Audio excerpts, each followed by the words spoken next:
Pakistan cricket at its best. 1 minute down, next minute up.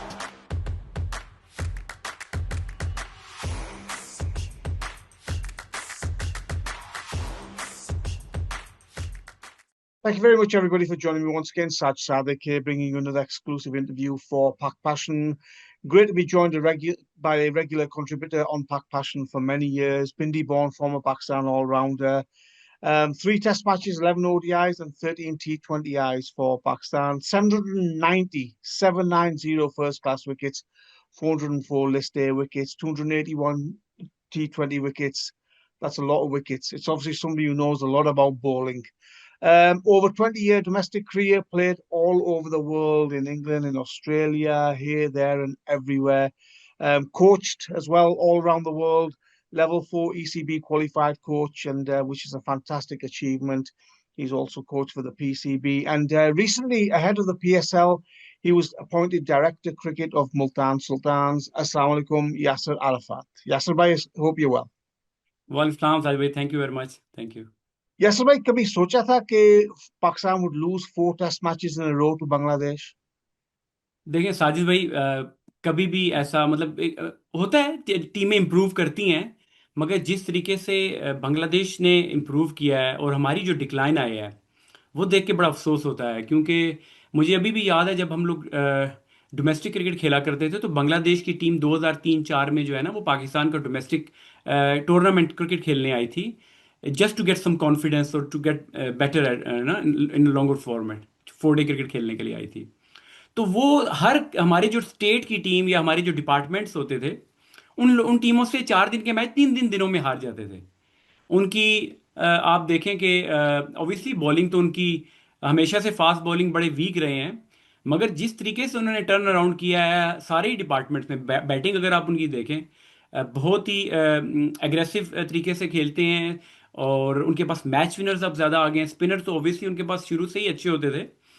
जो surprising चीज़ है वो ये है कि इनके जो फास्ट बॉलर्स हैं तो वो देखिए ओवरनाइट ये चीज़ें नहीं हुई, उन्होंने बड़ा इस पे काम किया। Fast bowling coaches, top quality coaches वहाँ पे उन्होंने बुलाए, सिर्फ नेशनल टीम के लिए नहीं बल्कि उनका जो पाथवे है उनका अंडर 19 से लेके आप देखें उनका जो ए की टीम है, ए के टूर्स होते हैं बड़े ही ऑर्गेनाइज होते हैं। उनकी जो डोमेस्टिक क्रिकेट भी है बड़ी ऑर्गेनाइज। हमारे तो प्लेयर पास के टॉप के प्लेयर्स वहाँ जाके खेला करते थे, लीग खेला करते थे। उसका ये फ़ायदा होता था, ऑब्वियसली हमारे लोगों को फाइनेंशियली तो बेनिफिट होता था, मगर उनको जो उनके अपने प्लेयर्स को है हमारे प्लेयर के साथ खेल के काफ़ी सीखने का मौका मिलता था। तो जो ये मैं जो कह रहा हूँ ना कि ये चीज़ ओवरनाइट नहीं हुई, इस पे उन्होंने बहुत प्लानिंग करके और बहुत ज़्यादा इन्वेस्टमेंट करके अपनी टीम को इस लेवल पर लेकर आए हैं कि वो पाकिस्तान में आके पाकिस्तान की कंडीशन में उन्होंने उनको हराया, हमारे पाकिस्तान को हराया, और अपने मुल्क में टॉप की टीम्स को स्पिनिंग ट्रैक्स बना के तो जीतते रहे। मगर अब फास्ट बॉलिंग उनकी इतनी स्ट्रांग हो गई है कि उनको ये फिक्र नहीं होती कि अगर वो स्पिन ट्रैक बनाए, बैटिंग ट्रैक बनाए या फास्ट बॉलिंग ट्रैक बनाए, उनके लिए बड़ा अच्छा होता है। ऑन दी अदर साइड मुझे पाकिस्तान की टीम को जब देखता हूँ मैं तो मुझे बड़ा ही अफसोस होता है कि ये सिर्फ टेस्ट में ही पाकिस्तान का डिक्लाइन नहीं आया, तीनों ही फॉर्मेट्स में पाकिस्तान की अगर आप रैंकिंग देखें तो वो भी बहुत ही मायूसकुन है। और बड़ा ही अफसोस होता है कि आप टॉप टीम के खिलाफ तो वैसे ही मुकाबला आप नहीं कर रहे, एक ऐसी टीम के जो अपकमिंग नए लड़के, नई टीम नीचे से ऊपर आई है उसके खिलाफ भी आप अपनी फुल स्ट्रेंथ के साथ आप जब जाते हैं तो आप उनको भी नहीं हरा सकते। तो बड़ी मायूसी होती है ऐसी चीज़ें देख के। Yes, bhai, beating Australia in any conditions, weak team, Australia की कह सकते हैं, first choice players भी missing थे, लेकिन फिर भी थोड़ा सा credit to win 2-1, लेकिन ऐसा लग रहा था कि Pakistan almost scraped through to the series win 2-1, मजा ही नहीं आया। देखिए बिल्कुल क्रिकेट का मजा आप देखें, आपके ग्राउंड जो हैं, रावलपिंडी का ग्राउंड था तो फैन से भरा हुआ था क्योंकि वो इतना बड़ा एक स्टेडियम नहीं है। लोगों का इंटरेस्ट है वहाँ पे, दूसरे पिंडी के आसपास के जो इलाके हैं वहाँ से लोग आते हैं, ग्राउंड भर जाता है, 15 16 17 हज़ार क्राउड से भर जाता है।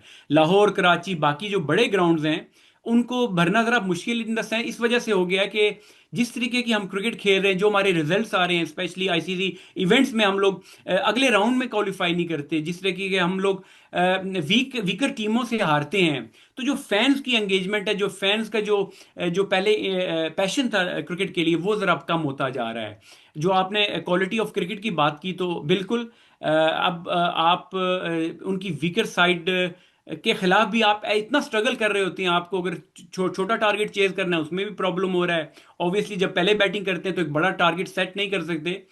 तो अब बहुत सारी ऐसी चीजें हैं कि जिसकी वजह से आप देखें इनकंसिस्टेंसी ऑफ सिलेक्शन जो है, वो तो एक रीजन है। उसके अलावा भी आप देखें कप्तानी का, जब कप्तान आप बार बार चेंज करते हैं, कोचेज आप चेंज करते हैं, तो इस माइंडसेट से जो माइंडसेट है ड्रेसिंग रूम में जब होता है कि आप सिलेक्शन में जिस तरह आप देखें कितने लड़कों को आप डेब्यू करा देते हैं और खिला देते हैं, और फिर उसके बाद वो अगली मैच या अगली सीरीज में वो नजर नहीं आते। जिसमें आप देखें कि बांग्लादेश वाली सीरीज में अगर आप देख लें, शामिल में खेले, अच्छा उन्होंने पोटेंशियल उन्होंने शो किया। उसके अलावा साद मकसूद जो लड़का एक खेला था, वो भी खेल गया था। मैं ये नहीं कहूंगा कि क्यों सेलेक्ट किया, जब आपने उसको पिक करके खिला दिया तो फिर उसको आप अगले मैच में किस रीजन की वजह से आप उनको ड्रॉप करते हैं। तो इतनी ज्यादा पाकिस्तान की कैप को आसान ना करें। आप लोगों को अर्न करने के लिए उसके लिए परफॉर्मेंसेज उसके, अगर उसके काबिल हैं तो लड़कों को दें, अगर नहीं है तो आप इतनी चेंजेस करेंगे तो आप कभी भी एक फर्म जो है, टीम जो है, वो एक यूनिट अच्छा बना नहीं सकते। जैसे भाई पिचेस में काफी डिस्कशन हो रही है, आपने भी ये पॉइंट ये टच किया कि ऐसे पिचेस बना रहे, स्लोगिश पिचेस, स्लो लो स्पिनिंग ट्रैक्स। लेकिन जो वर्ल्ड कप है वो तो साउथ अफ्रीका, जिम्बाब्वे और नामीबिया पे होगा 2027, जो 50 ओवर वर्ल्ड कप है। लेकिन माइक हैसन ने कहा कि वहां के भी पिचेस ऐसे कोई कोई होंगे इन साउथ अफ्रीका, नामीबिया या जिम्बाब्वे। ये राइट टैक्टिक्स है? देखिए अब अगर आप शाहीन की आज की प्रेस कॉन्फ्रेंस देख लें, वो भी सेटिस्फाई नजर आ रहे हैं।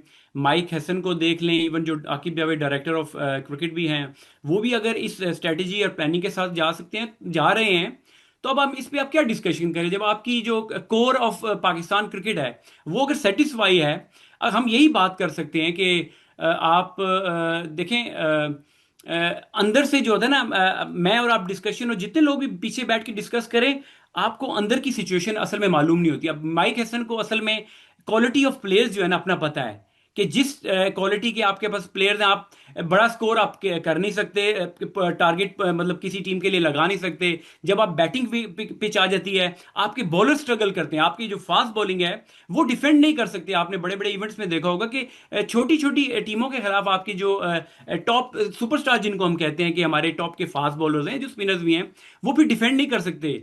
अंदर से माइक हैसन को या शाहीन को, पाकिस्तान क्रिकेट को बोर्ड को पता है कि हम लोग ऑब्वियसली बड़े इवेंट के लिए तैयारी तो करनी है, मगर अगर जो कॉन्फिडेंस जो हमारे फैंस का भी खत्म हो चुका है, प्लेयर्स के इटसेल्फ जो ड्रेसिंग रूम का अपना कॉन्फिडेंस है, कोचिज के सर पे भी तलवार लटक रही है, तो वो सब चीजों को उनको उन्होंने देखते हुए उन्होंने कहा जो चीज सामने मौजूद है, जो कि ऑस्ट्रेलिया की सीरीज है, किसी ना किसी तरीके से अच्छी बुरी पिचेस बना के हम ये सीरीज जीत जाएं।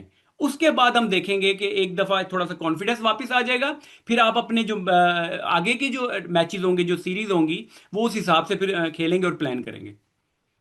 जैसे भाई आपने तो ये फ्रेज सुना होगा कि you always test yourself against the best teams, फिर आपको पता लगता कि आप आपके जो प्लेयर्स है हाउ गुड दे आर।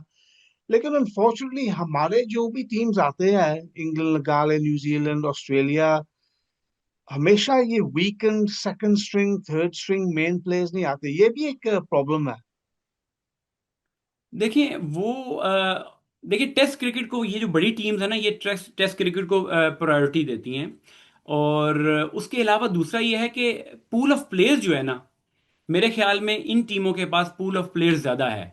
हमारे जब आप देखते हैं कि हमारे जब लड़के परफॉर्म नहीं करते किसी भी रीज़न की वजह से, हुआ वो उनका परफॉर्मेंस हो, उनकी फिटनेस हो, स्किल लेवल हो, जिसकी वजह से वो ड्रॉप होते हैं, तो जब वो टीम में कम बैक करते हैं तो without any playing domestic cricket या किसी इंप्रूवमेंट के, वो टीम में वापस इसलिए आ जाते हैं कि जब जो सेलेक्टर्स होते हैं या जो कोचेज होते हैं, वो जब पीछे देखते हैं, पीछे बेंच में उनके पास प्लेयर्स मौजूद नहीं होते, रेडी नहीं होते।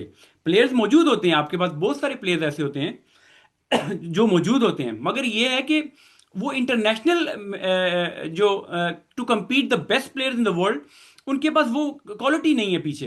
तो फिर ये होता है कि वो लड़के, आप शादाब ले लें, शाहीन, बाबर, जितने भी लड़के हमारे, बाबर भी अब ड्रॉप हुआ था पीछे, तो अगर वो कम बैक उसने किया तो उसने हार्डली, उसने कोई भी फर्स्ट क्लास का मैच, कोचिज ने कहा, बाकी लोगों ने भी कहा कि ये इसको फ्लॉ है, ये प्रॉब्लम है, मगर उसने कोई भी फर्स्ट क्लास का मैच नहीं खेला।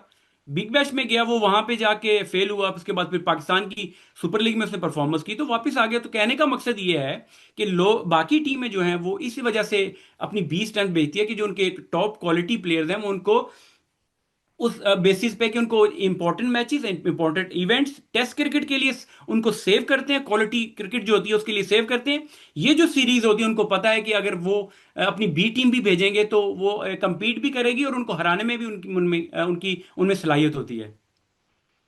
लेकिन यस भाई, आपने बेंच स्ट्रेंथ की बात की, तो जो ये प्लेयर रोटेशन और चांसेस मिलने प्लेयर्स को, ऐसा लग रहा है कि some players almost have to play every match. और सुफियान मुकीम जैसे प्लेयर्स देखो, डार्बिशर का उनका उसका कॉन्ट्रैक्ट था to play in the T20 blast here in England.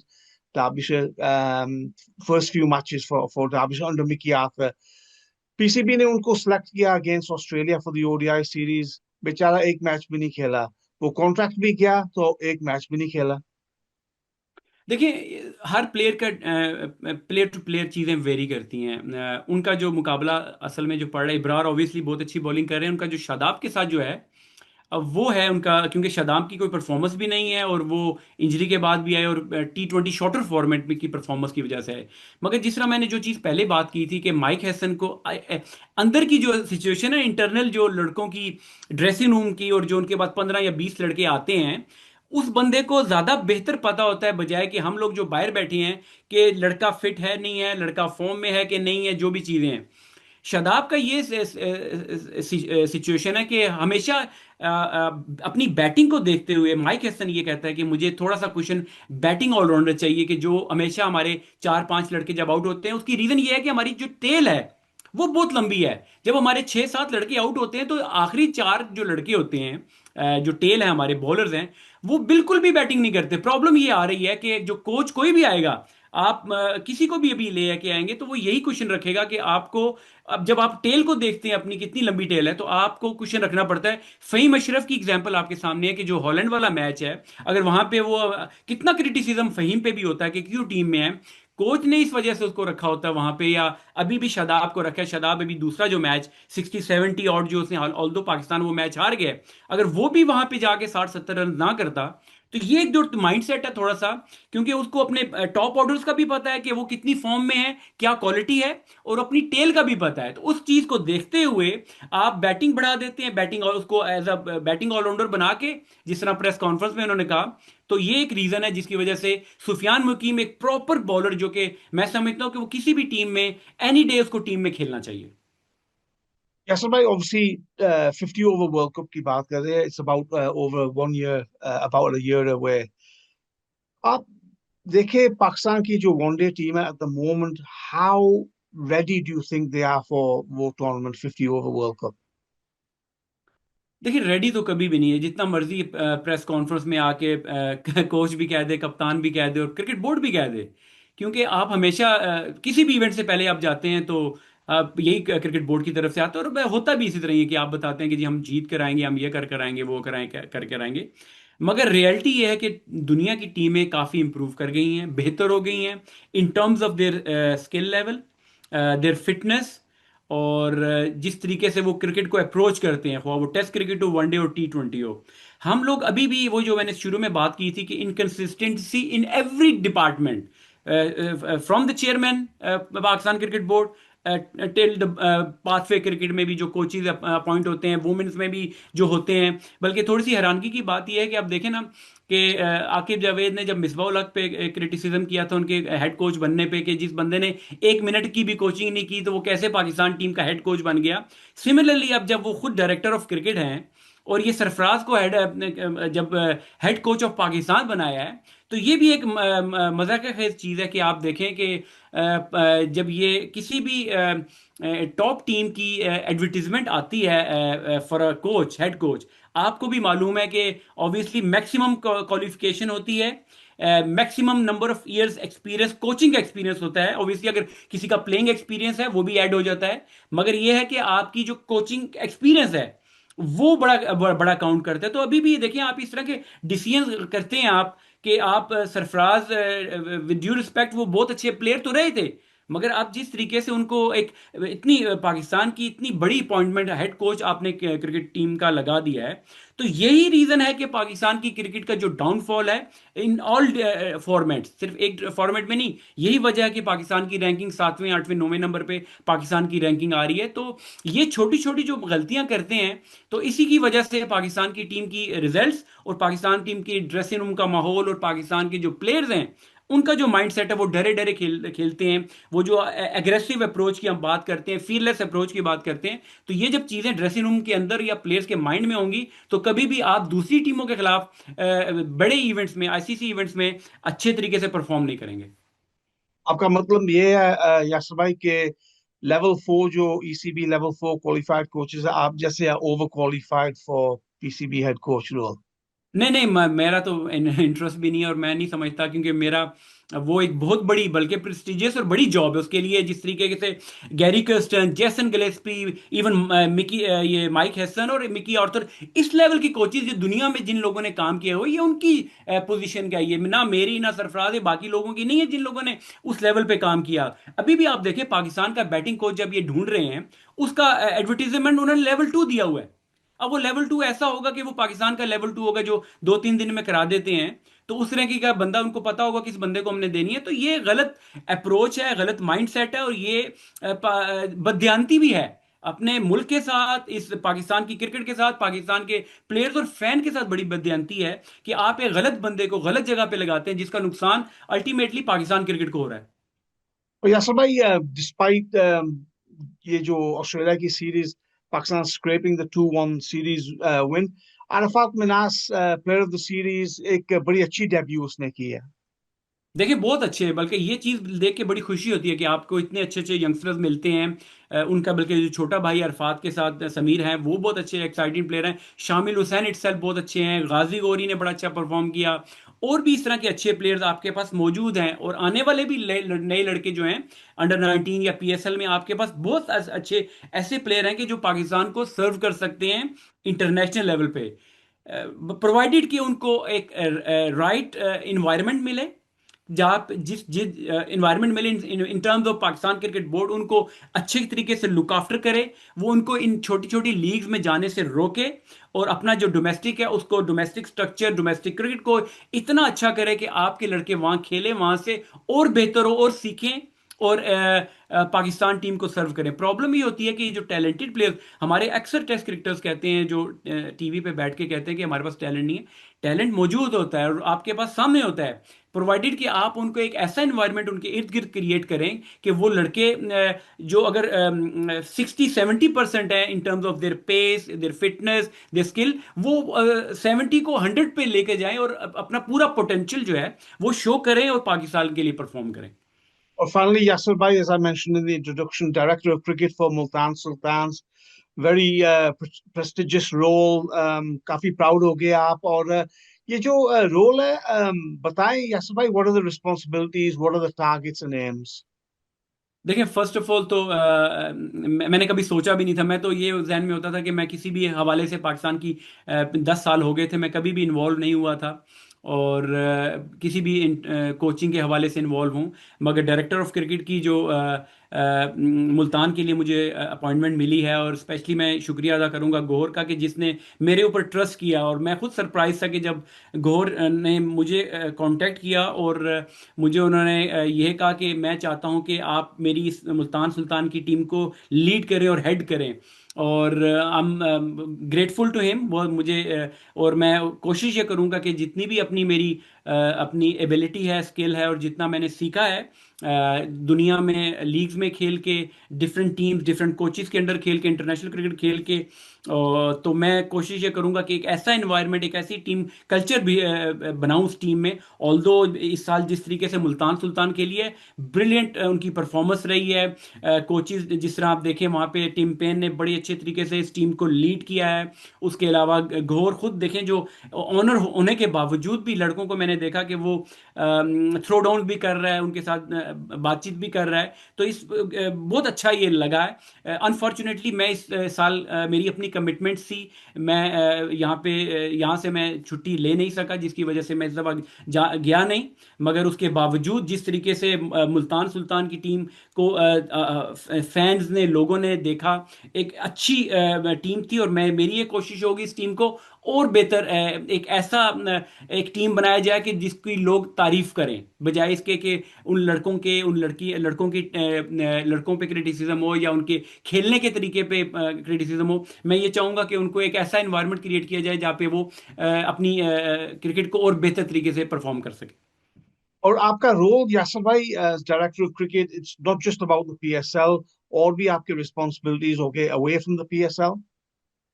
देखिए अभी तो मैं बिल्कुल इनको इस दफ़ा तो मैंने ज्वाइन नहीं किया, मेरी फ़ोन पे बात हुई है, एक दो मुलाकातें मेरी गौर से हुई हैं, तो अभी हमने दोबारा एक दो दफ़ा फिर मिलना है और डिस्कस करना है कि ऑब्वियसली पीएसएल तो एक होता है, उससे पहले या उसके बाद की जो चीज़ें होती हैं वो ज़्यादा इंपॉर्टेंट होती है कि आपने ऐसा टैलेंट अनअर्थ करना होता है कि जो इग्नोर हो चुका हो, स्पेशली अगर कोई टैलेंटेड फास्ट बॉलर है जिसकी कोई रैपिड, मतलब कोई अच्छी बॉलिंग करता है, पेस है, कोई स्पिनर है जो कि कोई मिस्ट्री है, कोई एक्स्ट्रा ऑर्डिनरी किस्म का स्पिनर है जो कि इग्नोर हो जाता है, पाकिस्तान के जो स्ट्रक्चर है, जो डोमेस्टिक क्रिकेट में जो लोग सिस्टम की वजह से इग्नोर हो जाते हैं, तो कोशिश ये होगी कि ऐसे लोगों को एक अपने सिस्टम में लेके आया जाए और उनकी प्रॉपर कोचेस के अंडर उनकी ग्रूमिंग की जाए, और एक अच्छी, ऑब्वियसली आपके पास ओवरसीज प्लेयर्स तो होते हैं, मगर उसके साथ साथ आपको अपने जो ऐसा टैलेंट होता है जो इग्नोर होता है सिस्टम की वजह से, कोशिश ये होगी कि उनको ज़्यादा से ज़्यादा मौके दिए जाएं इस टीम में। Yasser bhai, many thanks for your time. Really appreciate it, and wish you all the best for the future in the Multan Sultans role. And once again, many thanks.